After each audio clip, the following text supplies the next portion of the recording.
He drove until the sun rose behind him, painting the sky the same orange he'd seen 1,000 times from locker room windows. No entourage, no camera truck, no security convoy, just LeBron and a stretch of road that finally didn't lead anywhere public. The headlines had already changed. LeBron missing. Government investigates data breach. Sources deny existence of Vault 47. In less than 24 hours, the story had shifted from revelation to rumor. The world's memory was healing itself the way wounds do when they're infected by sealing over the rot. He pulled off onto a dirt road that ended at an abandoned church. The door hung open, creaking in the wind. Inside, the pews were gone, replaced by dust and sunlight. He sat in the front row and finally breathed. All his life, truth had been something to perform. Now it was just something to survive. He thought of Malik. The lawyer had been arrested that morning for cyber interference. He thought of the janitor kid in Akron, who'd sent the first backup file. No one had heard from him in days. And he thought of the little girl at his school who'd asked if he was nervous. He laughed under his breath. "Yeah, kid," he whispered to the empty room.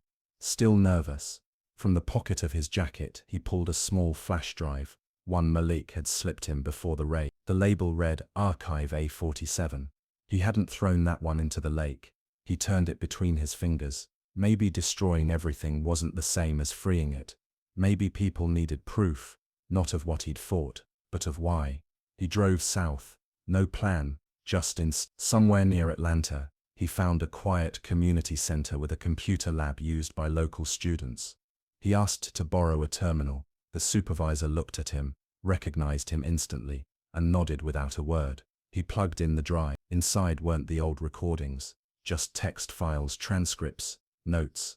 The playbook wasn't gone. It had rewritten itself into words. His words. Every quote he'd ever given, every soundbite, every silence, assembled into a map of manipulation. At the bottom was a single line added by Malik before the upload. If power can't remember, teach the people to. They had erased the system's memory, but not the world's curiosity. He copied the files to the public terminal, scheduled them to auto-post every 24 hours from different IPs around the world. No single upload could be stopped. No single truth could be owned. When he left the building, kids were lining up for practice in the gym next door. One recognized him, eyes wide. "Are you really him?" "Depends which him you mean." The kid smiled. "The one that plays free." LeBron grinned. "Then yeah, that's me." He helped them run drills for an hour, laughing when they missed shots, cheering when they tried again. There were no microphones, no commentary, just sneakers, laughter, and echoes. Weeks turned into months. The feeds went quiet. The networks moved on. But something strange began to happen online. Unedited footage kept resurfacing, from anonymous accounts in dozens of languages. Each clip ended the same way, with a sentence in white text on a black screen. "Truth doesn't trend, it returns." No one knew who was posting them, but the pattern of uploads matched the rhythm of his old games. Same days, same hours. Every Friday night, a new clip. Every Friday night, the internet stopped scrolling long enough to watch. Even when they deleted his image, they couldn't delete his timing. In May 2021, a student journalist from Akron published an article titled, "The Man Who Outlived His Brand." It traced the entire story, the slur, the silence, the vault. The closing paragraph read, They tried to make him a myth. He chose to stay human." The piece went viral, not because of algorithms, but because people sent it to each other. Word of mouth, old school, unstoppable. He read it in a diner somewhere outside Dallas, smiling quietly. The waitress poured coffee. "That's you, ain't it?" He shrugged. "Used to be." She studied the picture. "Looks like you're still playing." He nodded. Different court. That night, thunder rolled outside. He opened his laptop and recorded a short video, dim light flickering over his face. No script, no edit, just his voice. "They told me the game was over, but I think the game's just bigger now. I'm not here to be remembered. I'm here so you remember who you are." He paused. "Stay away." He posted it, and closed the lid. By morning, the video had been mirrored thousands of times. Each copy carried small variations, translated captions, local voices dubbing the same words. It wasn't about him anymore. It was about ownership of truth. For the first time, his message didn't need his face. Months later, he returned to Akron. The I Promise school doors reopened, funded by community donations. The walls were freshly painted, but his mural was gone. In its place, a new one, dozens of children holding basketballs under the words "Play Free." He smiled. The message had survived. Maybe that was enough. Inside, the same girl from before ran up to him. "You came back. Told you I would. They said you're not famous anymore." "Good. Now you can talk to me like a person." She grinned. "You gonna teach us today?" "Yeah, but not just basketball." He gathered the kids in the gym. First rule," he said, "you don't let anyone else tell your story. Not even." The kids repeated it, shouting, laughing. The sound filled the hall like thunder. That evening, he sat on the bleachers alone, watching the sunset burn through the windows. His phone buzzed once. An unknown number again.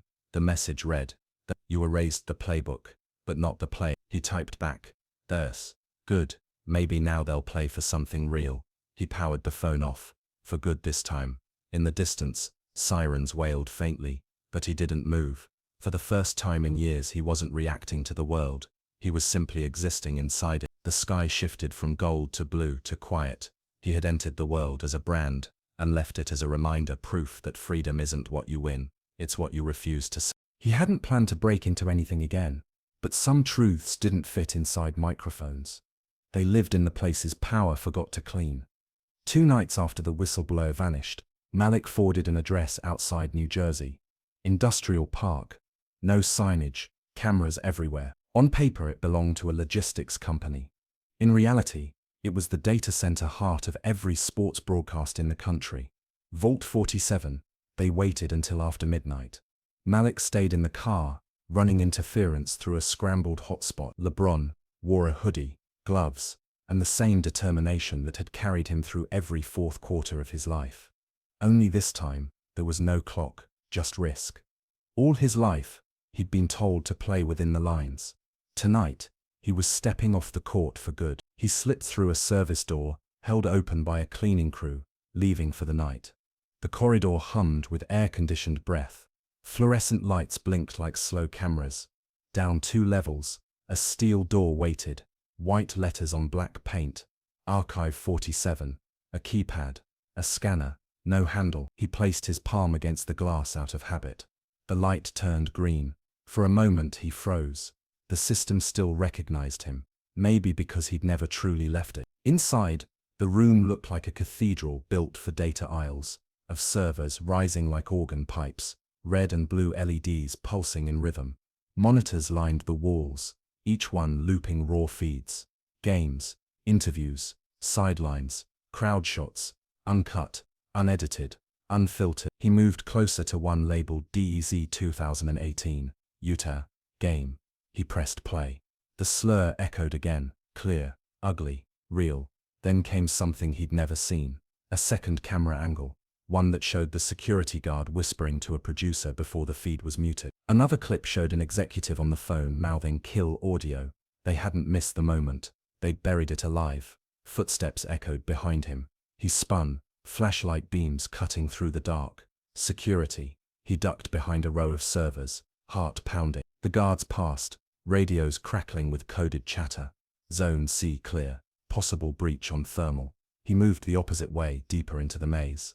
At the end of the corridor, a glass room glowed faintly. Inside, a single terminal sat on a desk. The screen read, "Master Playbook." He slid inside, fingers trembling over the keyboard. Access level restricted, user 47. Poundswed. He typed his initials. Nothing. Then he remembered, the first contract.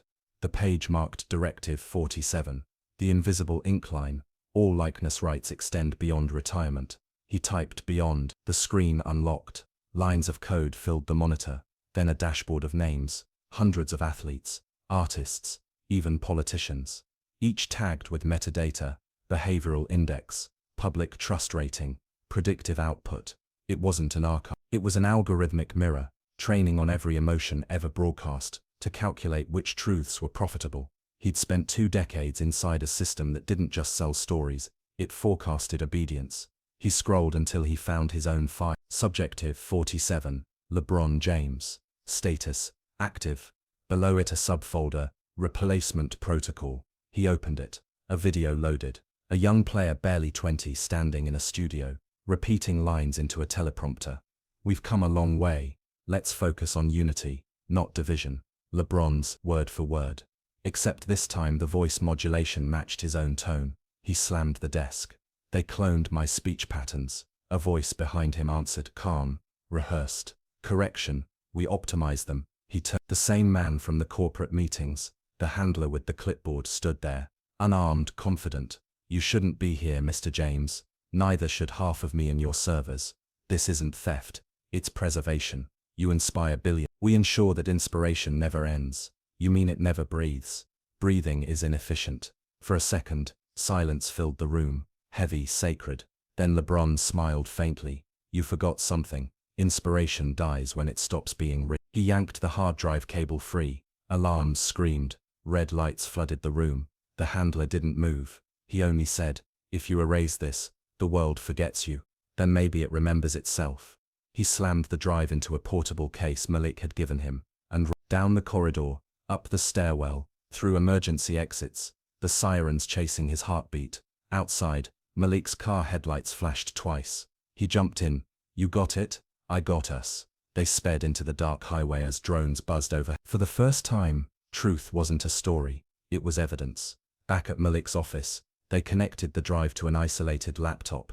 Inside were folders labeled by year, each containing raw, uncut footage, suppressed stories, and predictive scripts labeled Next Crisis Site. Malik stared at the screen, speechless. This is the playbook. Then we show it. If you leak it, they'll come for everyone tied to it. Then we don't leak it. We live stream it. The lawyer blinked. You're serious? LeBron nodded. No editing. No commentary. Just truth, frame by frame. They set up a secure feed on an independent platform. No corporate servers. No ads. When the stream went live, millions joined within minutes. No narration. No hype. Just the raw footage. Uncut slurs. Staged interviews. Emails planning silence. The truth was uglier and simpler than anyone expected. Within an hour, networks scrambled to issue denials. Sponsors pulled statements. Politicians tweeted vague support.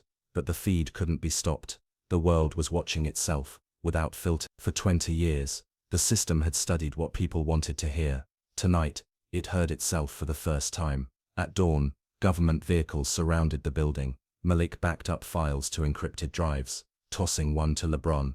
Go, now. What about you? Lawyers are made for fallout. Legends are made for survival. He hesitated, then left. Outside, snow fell softly, quiet against the sirens. In the distance he saw helicopters circling the city, searching for the source of truth. He drove until his fuel light blinked, pulled over near a lake, and stepped out.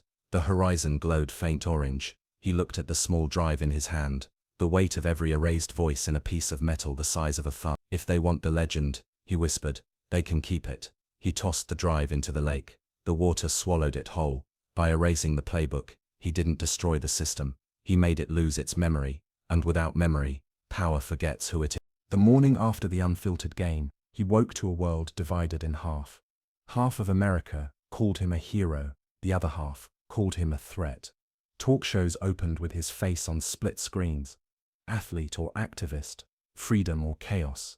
When role models go too far, he muted the TV, but the noise crawled through every device. Notifications flooded in, hundreds every second. Endorsements suspended, sponsors reviewing partnerships, invitations withdrawn. He didn't care about the money, he cared about what it meant. They weren't punishing rebellion, they were punishing memory.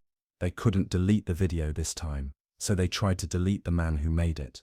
His phone buzzed again, a call from Malik. They've frozen your foundation accounts. Legally, they can't touch your salary, but they can review charitable disbursement under PR risk. So they shut down a school because I spoke. They didn't shut it down, Bron. They're starving it quietly. He hung up, drove straight to the I Promise school in Accra. Kids waved when he arrived, their laughter slicing through the fog in his chest. Inside, teachers whispered about the funding delay but smiled for the children anyway. A little girl tugged his sleeve. They said, you're in trouble. He knelt beside her. Sometimes telling the truth makes people nervous. Are you nervous? Yeah, he said honestly.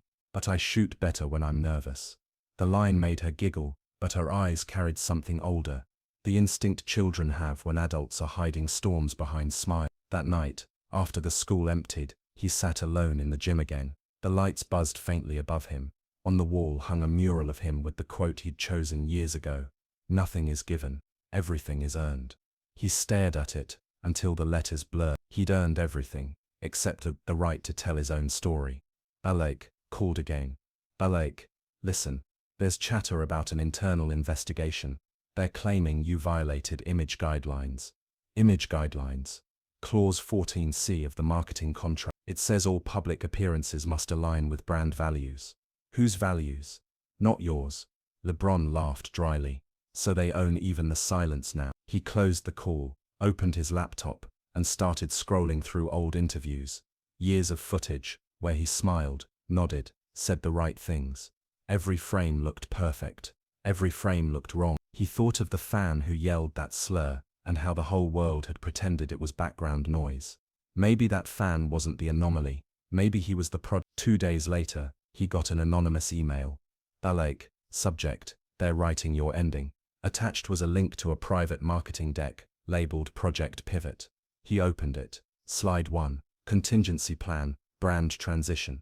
Slide 2, Replace public narrative with mentorship focus. Slide 3, Reframe activism as fatigue. Position LeBron as stepping back to inspire new voices. They were already scripting his retirement and rewriting his motives. He scrolled to the last slide. A bullet point blinked. Control exposure. Limit unsanctioned message. Phase 1, Silence. He shut the laptop so hard the screen cracked. "They're not silencing me," he whispered. "They're narrating me." It wasn't censorship. It was authorship, by someone else's hand. That night, he met Malik in a small diner off the highway. No cameras, no suit. The lawyer slid a folder across the table. "Balake, what's this?" "Proof they're coordinating with networks and sponsors. A unified message matrix. So this is bigger than the league. Way big." Inside the folder were email threads between executives, PR heads, even a government liaison. Words like containment, optics and market confidence repeated like a mantra. "They don't fear controversy," Malik said. "They fear losing the ability to define." LeBron nodded slowly. "Then we redefine it ourselves." They spent hours drafting something that wasn't a statement. It was a confession, a declaration, a challenge. "A challenge. We don't want unity," he wrote. "We want honesty. Unity built on silence is obedient." They called it the open playbook. It wasn't meant for sponsors. It was meant for the streets, for the kids, for anyone who'd ever been told to smile through humiliation. Malik hesitated. "Once this goes out, they'll come after everything. Then maybe we'll find out what everything really means." Balake, he posted it at 3 a.m. No PR filter, no hashtags, no brand colors, just black text on a white background. By morning it had been shared by millions. By noon, every major outlet had picked it up. By evening, the counterattack began. Anonymous sources claimed he'd fabricated the incident. Old footage resurfaced out of context. Commentators said he'd changed. Sponsors released statements about respectful dialogue. And through it all, he stayed silent, not out of fear, but strategy. Let them talk. Let them reveal what silence sounded like when it was scared. The system had power, but he had something rarer. Witnesses who weren't supposed to exist. 2 weeks later, a whistleblower reached out. A production assistant who'd worked in broadcast archives. They didn't delete the clip, the message read. They archived it, in case they needed it later. Where? Vault 47. Media Preservation Unit. He felt a jolt of recognition. That phrase again, Vault 47. The same code that had haunted Nike years earlier. The one hidden in his contract back in 2003. It wasn't just a company's archive. It was an entire control network, storing versions of truth for selective release. "They've been keeping receipts on reality," Malik said when he told him. "Every unedited feed, every deleted moment. They choose when it exists. Then we'll make them release it all." But before they could act, something happened.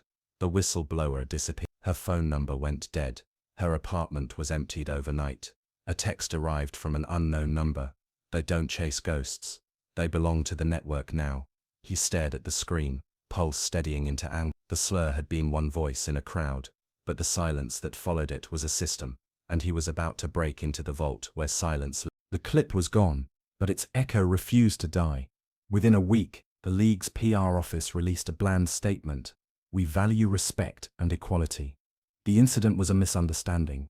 No apology, no admission, no name. The fan who said the slur was escorted out quietly, then invited back 2 games later. LeBron read the statement 3 times before throwing his phone onto the couch. "A misunderstanding," he muttered. "That's what they call it when truth costs too much." At practice, the air felt heavier. The laughter was forced, the cameras everywhere. Every move he made was documented, but every word that mattered was filtered out. A handler followed him now, a man he hadn't met before, dressed in league apparel, carrying a clipboard he never wrote on. "Just here to make sure the message stays positive," the man said. They didn't just silence him, they assigned someone to monitor his silence. That night, in his kitchen, Gloria watched the local news while LeBron sat at the counter in a hoodie. The anchor smiled too easily. Tonight, LeBron James once again demonstrates grace under pressure, focusing on basketball and leaving controversy behind. She muted the TV. "They talk like they own your story," she said softly. He nodded. "Maybe they think they do." He opened his laptop. Messages poured in from strangers, some full of love, others dripping with venom. "You're too rich to talk about racism. Stop playing the victim. Focus on the game." He scrolled until one line stopped him cold. "You speak, we forget. You win, we forgive. You lose, we remember." It wasn't hate. It was warning. The next morning, the kid janitor from the arena texted Malik the video backup. They uploaded it to a private drive, encrypted it, sent a link to 3 trusted journalists. By nightfall, the link was dead. One of the journalists called back in a whisper, "We never deleted it, LeBron. It deleted itself." He didn't believe in conspiracies. But he did believe in power, and he knew power hated witnesses. 2 weeks later, the league arranged a community outreach event, Athletes for Awareness. It was supposed to heal the narrative. The press was invited. The cameras were back. He stood behind the podium, lights blinding his eyes. The script waiting on the stand wasn't his. It read, "We've come a long way. Let's focus on unity, not division." He stared at the words, heart pounding. Malik's voice echoed in his head. "Silence is systemic." He folded the paper in half and spoke instead. "Unity without truth isn't peace," he said. "It's control." The room went still. Someone behind the cameras cursed under their breath. The feed cut early. Technical difficulties. For the first time, he hadn't just refused their script. He'd written his own. By dawn, the machine had already turned. Headlines spun. LeBron goes off script. Star turns political again. His sponsors called first politely, then with hints of consequence. "Maybe take a week off social media, Bron. Let it cool down." "Cool down," he said. "You mean fade out?" The same networks that once called him a symbol of hope now used words like divisive and angry. He knew what that coded language meant. Every black man who had ever spoken too loud in America knew. He drove that night until the freeway emptied, until the city lights looked like static on a broken TV. He pulled over at a rest stop, hands shaking. On his passenger seat, the folded speech lay untouched, a reminder of the truth they wouldn't air. He turned on the radio. A caller's voice filled the night. "Evie hates this country so much, why doesn't he stop playing?" He switched it off. Silence again. The same silence that started in one arena was now echoing through a nation built on pretending not to hear. Days later, Malik called. "You're trending again." "For what?" "For existing," the lawyer said bitterly. "They're dissecting your tone, your eyes, your words. It's like they're looking for permission to ignore you." LeBron laughed softly. "Then maybe they should see what happens when I stop asking for permission." He began recording short videos, not press clips, not statements, just truth. Simple sentences filmed on his phone, no filters, no sponsors. "I love this game. But I won't let it be my muzzle. You can't heal a system by pretending it isn't sick. If speaking up costs me everything, then the price was never mine to pay." They spread faster than any advertisement he'd ever been paid to appear in. The league tried to ignore it. The networks tried to downrank it, but the people shared it, millions of them. At one charity event, a reporter asked, "Don't you think your message divides fans?" He smiled calmly. "Truth doesn't divide people, lies do." The clip went viral, faster than the original slur. faster than the cover-up. For the first time he wasn't defending his image. He was defending reality itself. Yet every step toward truth brought new pressure. Sponsors withdrew. Commentators called him distracted. Anonymous emails arrived. "Remember who built you?" He showed one to Malik. "They want you scared," Malik said. "Because fear sells faster than sneakers." LeBron nodded. "Then I'll sell something they can't package." And at night, he walked into an empty gym again. Same echo, same floor. But this time he wasn't alone. A small group of players waited. Faces lit by the faint glow of a phone camera. "If they won't broadcast it," one said, "we will." He looked around. Rookies, veterans, coaches. All silent. Waiting. He took a deep breath. "Then let's play for the ones who never got the mic." They streamed it live on their own accounts. Unfiltered game. They called it. No commentary, no sponsorship logos, no interruptions. Just basketball, raw and real. Within hours, millions tuned in. It wasn't about the score anymore. It was about presence. The proof that truth could still exist without permission. And somewhere in a boardroom, someone realized the system had lost control of its own story. The next morning, a memo leaked. Corporate executives discussed disciplinary measures, narrative containment, brand dilution. It wasn't about basketball. It was about ownership, of image, of influence, of silence. Malik called again. "They're planning something, Bron. Probably a fine, maybe worse. They can fine me for playing, but they can't fine me for being awake." He leaned back in his chair, exhaustion creeping in. Outside, the city stirred. Same lights, same noise, but something invisible had shifted. The audience had changed some. They built an empire on controlling what people saw. But now, for the first time, the world was watching without them. When a fan yelled a slur courtside, he didn't walk away. He played harder. But what happened after the cameras cut? No one ever showed. Subscribe and stay awake. The arena lights burned white hot that night, December 2018, a packed stadium in Utah. The noise was a wall of sound, cheers melting into jeers, the usual chaos of competition. But one voice cut through it all, one voice that didn't shout about the game, it shouted about him.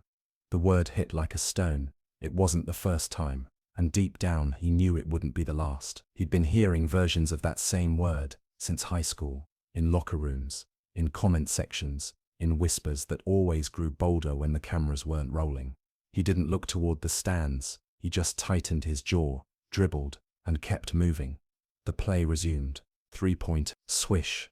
The crowd roared again, erasing the echo of the slur, pretending it never happened. But the thing about silence is, it doesn't erase pain, it amplifies it. Everyone saw the highlight. No one saw the moment he stopped smiling. After the game, the reporters asked the same old questions. How did it feel to score 38? What do you think of the playoff race? Not one question about what he heard. Not one about the hate that slipped past the microphones. He looked down at the table, eyes steady, voice calm. "We're trained to keep playing," he said, "but you can't dribble past this." No one printed that line. That night, back in the locker room, he sat alone, after everyone left. The walls hummed with the sound of air vents and distant cheers. He replayed the moment in his head, not the insult itself, but the reaction, or rather the lack of one. He thought of his sons, of the world they were watching him build. If I stay quiet, he thought, I'm teaching them that silence is survival. He took out his phone and typed something for Instagram. Hate is still out there. Don't confuse progress with peace. Then he stopped. His PR manager's voice echoed in his head. Don't make it political. Focus on the game. He deleted the draft and turned off the screen. The next morning, the story the world would see wasn't about hate. It was about highlights. The headlines rolled out. LeBron leads Lakers to victory. No mention of what was said. No footage of the fans' ejection. No accountability. Just another night of entertainment. But somewhere, buried deep in the local feed, an unedited clip surfaced. One where the microphone picked up the word. Within hours it began spreading online. The comment section split like an open wound. Half defended him, half denied it ever happened. By noon, the video was gone. Deleted. Copyright claim. The platform said it violated community guidelines. He stared at his phone in disbelief. Community guidelines? What community? He wondered, were they protecting? That night, he called an old friend, a civil rights lawyer named Malik, who'd worked with athletes before. You saw the clip? Yeah, it's gone. They're saying it never existed. Then you know what that means, Malik said. They're afraid of it. For the first time he realized, they weren't erasing a moment. They were erasing proof. The following week, something strange happened. At every game, the camera crews started showing up early. Producers briefed the commentators. Every sentence on air was suddenly polished, cautious. Someone had called in the order, keep it clean, keep it light. It was damage control disguised as professionalism. Off-camera whispers spread among players, about who leaked the clip, about why the network buried it, about sponsors calling the league office. No one said it out loud, but everyone knew what it meant. This wasn't just about one fact, it was about power, and who got to define reality. LeBron began noticing smaller things. Reporters avoiding eye contact, brand reps checking his statements before interviews. Even teammates quietly asking, "Man, you really want to push this?" He didn't answer. That night, during practice, he shot free throws alone. The gym was empty, except for the echo of each bounce. On the sidelines, a young janitor swept the floor. No cameras, no audience. The boy looked up. "They can't delete what we saw," he said softly. LeBron paused, surprised. "You saw it. Everyone saw it. My brother saved the clip before it disappeared." He smiled faintly. "Then don't lose it." He didn't know it yet, but that kid's phone would become the only surviving record of what really happened that night. Outside the arena, a protest began to form, small at first, then growing with each passing day. Signs reading, "Erase hate, not proof," and "Silence is systemic," filled the sidewalk. The networks ignored it for a week, then finally aired a 20-second segment with cheerful music and the caption, "Fans stand for unity." Unity. That word had never felt emptier. Late one night he drove through downtown Los Angeles with the windows down. Billboards of his face towered above, selling shoes, headphones, cars. Each one smiling, each one lying. He whispered to himself. "They'll sell the silence too." He parked on a side street, called Malik again. "You think this is just one night?" "No, it's a system built on pretending those nights don't exist."